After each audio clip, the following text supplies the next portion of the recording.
The Philippines is seeking a new missile system to modernize its army capabilities as the country's military moves into a territorial defense posture. Plans to acquire advanced missile systems such as the American HIMARS Mlrs and the Indian BrahMos supersonic anti-ship cruise missile were accepted by Philippine Army Commander-in-Chief Romeo Brawner at the Army Artillery Regiment's 125th anniversary ceremony. The plan to reveal this comes as Manila enters Horizon 3 this year, the final phase of the 15-year Armed Forces of the Philippines Modernization program. Brawner highlighted the future of the Army Artillery Regiment as the front line of the Philippine Army's contribution to the country's military modernization efforts, stating, "In the years to come, ladies and gentlemen, you will see a stronger and more lethal Army Artillery Regiment. Darating po yung ating makabagong kagamitan, our new equipment will be coming soon." Although HIMARS received most of its publicity from the ongoing Russian invasion of Ukraine, it is not an unfamiliar system to Philippine forces. For years, the U.S. Army and Marine Corps HIMARS have trained in the Philippines through many annual joint exercises between the two countries.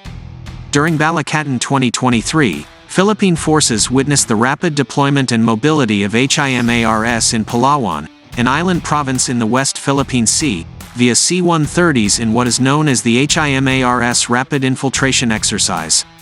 HIMARS also deployed to Batanes, a series of islands in the Luzon Strait south of Taiwan, via U.S. Army landing ships. The ability of HIMARS to be transported by air and sea during this exercise likely played a major role in the Philippine Army's decision to acquire the rocket system. One of the shortcomings of HIMARS being used in an anti-ship role was also seen at this year's Balikatan SINKEX.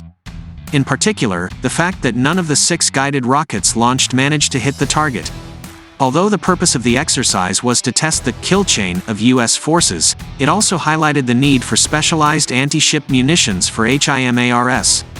Such solutions are under development, as is PRSM and LRASM integration.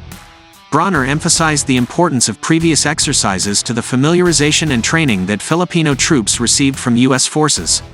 The TNI commander used this year's Balikatan as an example, stating, "This year during the Balikatan exercise, we have been trained by our American colleagues on the use of this modern equipment.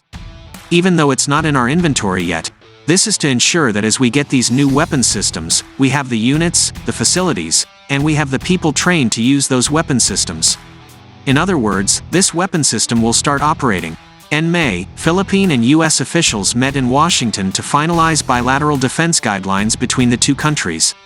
Modernization of the Philippine military is one of the core efforts undertaken to achieve these guidelines, particularly the completion of a 5-year security sector assistance roadmap that will identify priority platforms and force packages for transfer to the AFP. The guidelines further state that the Philippines should prioritize procurement of interoperable maintenance platforms. Ultimately, the U.S. will obtain this equipment from foreign military financing, foreign military sales, and defense goods benefits. This was necessary, as the Philippines' limited military budget made America's modern and expensive procurement system difficult without prior assistance. In contrast to the Philippines' long-standing security relationship with the United States, India is a potential source of military assistance.